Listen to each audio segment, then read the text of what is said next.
COVID has a new Omicron variant. Again, Californians can now sue gun manufacturers. And the media suppresses the latest Hunter Biden story. That and more on this week's headlines.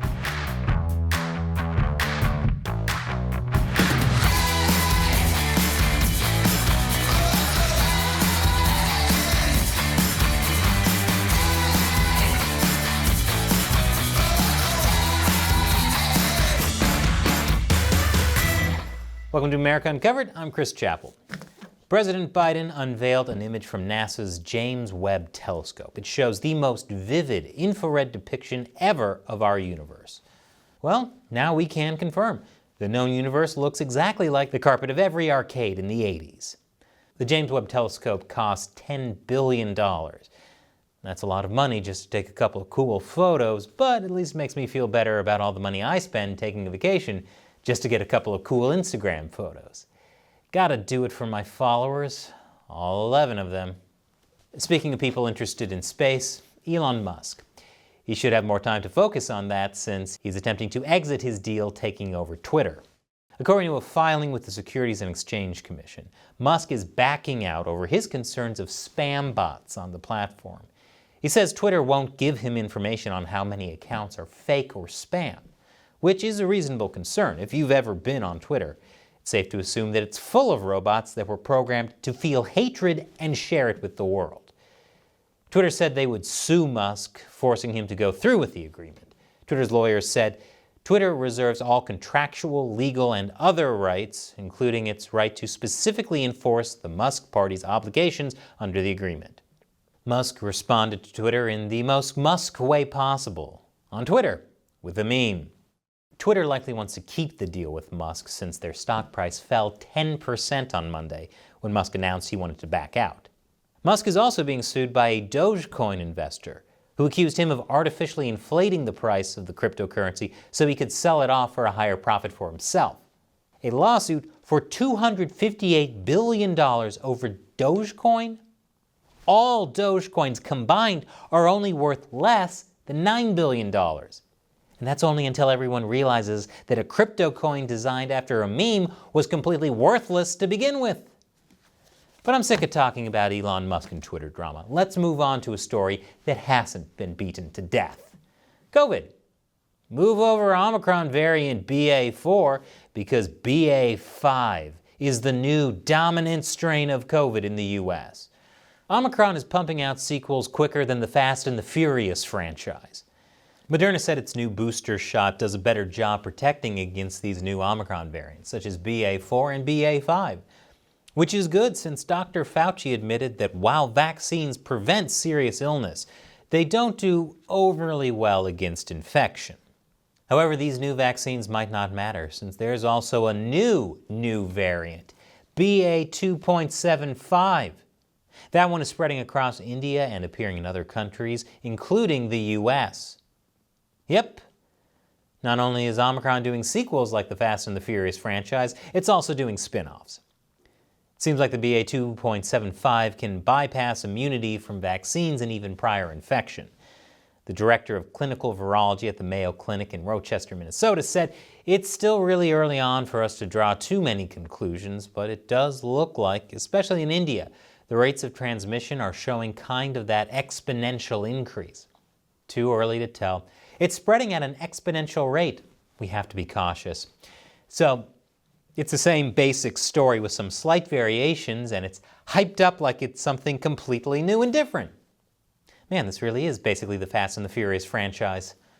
More after the break. Welcome back. Conservatives say the overturning of Roe v. Wade will save the lives of many unborn children. And another thing that won't die is the debate over just what that means. Now, the Biden administration has announced that hospitals must provide abortions if the mother's life is at risk. The Department of Health and Human Services said when a state law prohibits abortion and does not include an exemption for the life of the pregnant person, or draws the exception more narrowly than the Emergency Medical Treatment and Labor Act's emergency medical condition definition, that state law is preempted. Well, this is good news for pro-choice women on dating sites who say traveling is my life, because nothing puts that life more at risk than having a baby. Speaking of traveling mothers, a pregnant Texas woman argued that her unborn baby should count as a passenger after she got a ticket for driving in a carpool lane. The woman was 34 weeks pregnant at the time. This is way past the 6-week cutoff in Texas for abortions. She said, "I thought getting stopped was weird," and said, "With everything that's going on, especially in Texas, this counts as a baby." I think she should win this case, mostly because I'm in a case of my own, where I was pulled over in a carpool lane despite driving with Siri in my passenger seat. That's an Apple product. Apple is a corporation, and corporations are people. You can't have it both ways, Your Honor. I rest my case. California Governor Gavin Newsom signed Assembly Bill 1594, which will allow Californians affected by gun violence to sue gun manufacturers. According to a release from the bill's co-author, AB 1594 utilizes an exemption to the federal statute that allows gun makers or sellers to be sued for violations of state laws concerning the sale or marketing of firearms. For far too long, the firearms industry has enjoyed federal immunity from civil lawsuits, providing them no incentive for them to follow our laws. Awesome. Why stop at guns, though? Why not sue car manufacturers when you get run over? Or sue Budweiser if the guy who was driving the car was drunk? Or sue White Claw if the person driving was a 17-year-old white girl named Chelsea, spelled with an E-I-G-H at the end? By the way, if these talking points sound familiar, it's because New York passed a law like this a year ago. It's called the news cycle because it just keeps spinning in place. And after the break, lots and lots of bad news for President Biden. Welcome back. A new poll revealed that 2/3 of Democrats don't want Biden to run for re-election in 2024. This is coupled with a vast majority of the country disapproving of his job so far and thinking the country is going in the wrong direction. Which is obvious, since inflation reached a 40-year high in June. However, that same poll said that if left with no other option, a majority of Democrats would still vote for Biden, as he was quick to point out. A majority of Democrats say they don't want you to run again in 2024. 92% said if I did, they'd vote for me. So Democrats don't want to vote for Biden in 2024, but would if they had literally no other option. I bet that makes him feel as popular as a prom king who was homeschooled. Wow, I'm the most popular high school senior at my parents' house. To be fair, this is also how a lot of Democrats felt in 2020. Voting for Joe Biden was like when everyone first started wearing masks. The week before, all you heard was that they were creepy and ineffective. Then all of a sudden, every Democrat tried guilting you into doing it. Hey, it's all we got. A progressive organization, Roots Action, actually plans on launching the #Don'tRunJoe campaign the day after the midterm elections this year. The co-founder of Roots Action said Democrats would do better in this year's midterms if the public knew Biden would not be heading the ticket in 2024. We believe that would shift voters' attention away from Biden to the extremism of Republicans on everything from abortion rights to voting rights to climate change denial. Man, they're saying Biden is so bad that anyone associated with him is going to be voted out. That's like saying that a clown did such a bad job at a kid's birthday party that it forced a bunch of McDonald's to shut down. And that's a perfect analogy since, like clowns, a lot of kids are afraid of Joe Biden. Young people really don't like Biden. Seriously, we have stats on it. 94% of voters aged 18 to 29 polled want a different Democratic candidate to run in 2024. Makes sense. Under Biden's watch, Roe v. Wade was overturned. Inflation skyrocketed out of control. And he hasn't been able to get Congress to pass additional COVID funding despite the White House and Fauci predicting more infections in the fall. To be fair, those things aren't necessarily Biden's fault. But blaming the president for things they can't control is a national pastime in this country. At any given time, people who hate the president accuse him of being a fascist, while people who like the president wish he had the power to control all the laws and the economy. But here's a win for President Biden. A bipartisan gun law was passed under his watch. Surely that would make everyone happy, right? That should have been cause for celebration. Except, while Biden was hosting survivors and family members of mass shooting victims at the White House, he was interrupted by the parent of a Parkland school shooting victim who shouted he needed to do more. Man, no one likes this guy. Biden is about as popular as walking in on your mom making out with your new stepdad. And your new stepdad is the Omicron variant. Another major reason no one really wants to vote for Biden in 2024 is, to be blunt, he's old. He'll be 80 on November 20th. He's only a year and a half into his term.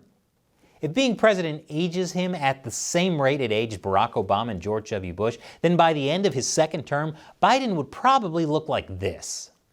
Speaking of things coming back from the dead, the Hunter Biden story. A user on 4chan allegedly hacked into Hunter Biden's iCloud from his new phone and released several videos, pictures, and voicemails. The content released in this data dump was shocking. Unless, of course, you live in Florida. In that case, seeing a high naked guy waving a gun while surrounded by prostitutes is just any other Monday morning in Daytona. In summary, it looks like Hunter was auditioning to star in Fear and Loathing in Malibu. That's where Hunter is staying these days, by the way. Along with Secret Service agents spending $30,000 a month to rent a nearby mansion. Speaking of the Secret Service, they said they were aware of and investigating this hack, but can't comment on it at this time. But if they could comment, I bet they'd say, "Dang it, this better not lose us this sweet mansion we're staying in." You may not have seen this story in the news this past week, as certain sites have seemingly been suppressing it. Again. In fact, at one point, a Google search on it yielded this, a screen that just said, "Results are changing quickly," without any actual search results. Google is too afraid to answer questions on Hunter Biden. Yet if you ask them how to build a ghost gun like the one that was used to assassinate former Japanese Prime Minister Shinzo Abe last week, they actually have several helpful videos. Thanks, Google. There were a variety of deeply disturbing videos leaked. We won't go into them because Matt is still traumatized from the last batch of Hunter Biden videos.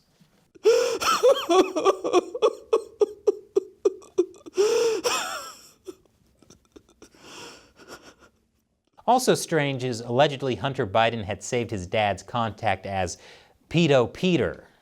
And from previous email leaks from Hunter Biden's laptop, Joe Biden allegedly used the pseudonym Peter Henderson. Results are changing quickly for this one, too. Hunter isn't the only Biden causing headaches for Joe. First Lady Jill Biden apologized after making some questionable remarks at a conference in Texas meant to promote Hispanic inclusion and diversity.